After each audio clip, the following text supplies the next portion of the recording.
Bom, pessoal, nossa aula 3 nós vamos falar sobre fiação, empunhadura e posição de trabalho. Bom, para que a gente tem que fiar os instrumentos que a gente vai fazer a raspagem? É simples. Conforme a gente vai usando os instrumentais, eles podem ficar cegos, né? Eles perdem ali a parte ativa.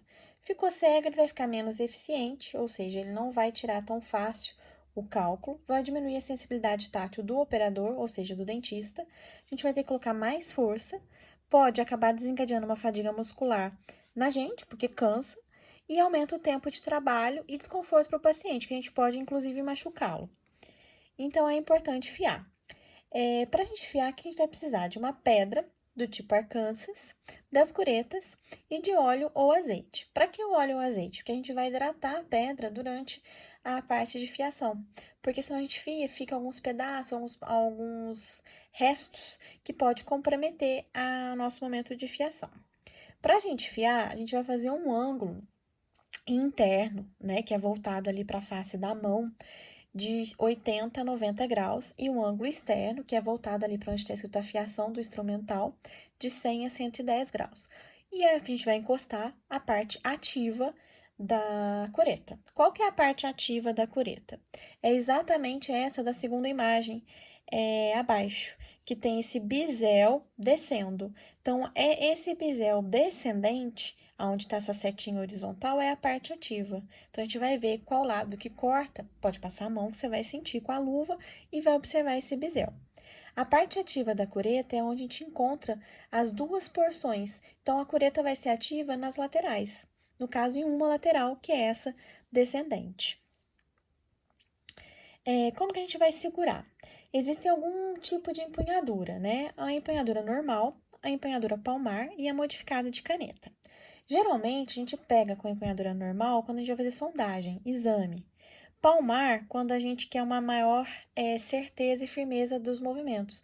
Então, quando a gente vai fazer, por exemplo, a fiação, ao invés de fazer com a pedra na mesinha clínica, a gente pode fazer com ela levantada na outra mão, na vertical, e aí fazer esse movimento palmar. E a empunhadura modificada de caneta, que é essa terceira imagem, que é a mais utilizada para a gente poder fazer a raspagem. Quais são os movimentos que a gente faz durante a raspagem? A gente faz o movimento vertical, ou seja, puxando o tártaro para cima.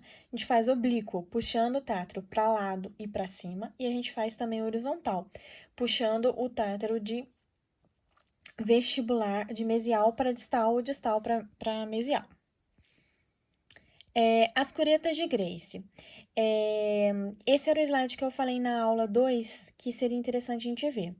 Olha para vocês verem o formato. As anteriores, 5, 6, 7 e 8, elas têm duas angulações, que é mostrado por essa setinha vermelha, na segunda cureta.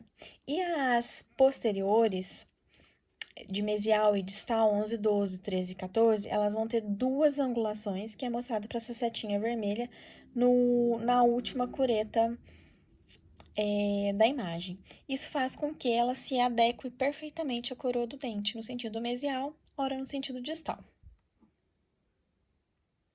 Aqui é a forma de empunhadura, que é a empunhadura de caneta modificada, e a gente sempre tem que ter um apoio feito com o dedo anelar e indicador, para a gente ter maior firmeza e destreza do movimento, não machucar o paciente e não acontecer o escape.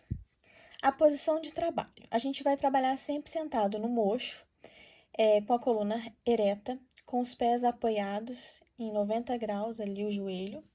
E a gente vai trabalhar rodando a cabeça do paciente na posição de 11, 12 horas, 9, 10 ou na posição de 7 e meia, dependendo do que a gente quer ver. Qual área que a gente vai trabalhando, né? Qual quadrante. A raspagem a gente sempre faz no quadrante. Primeiro faz o quadrante superior direito, depois o superior esquerdo, depois o inferior esquerdo, depois o inferior direito. Então, de acordo com esses quadrantes, a gente vai oscilar nessa posição, virando a cabeça do paciente, para que a gente tenha a melhor forma de visualizar ali o caso. A boca do paciente. Quando a gente for trabalhar na parte superior, o plano oclusal ele vai ficar perpendicular ao solo. E quando a gente for trabalhar na parte inferior, o plano oclusal inferior vai ficar paralelo ao solo.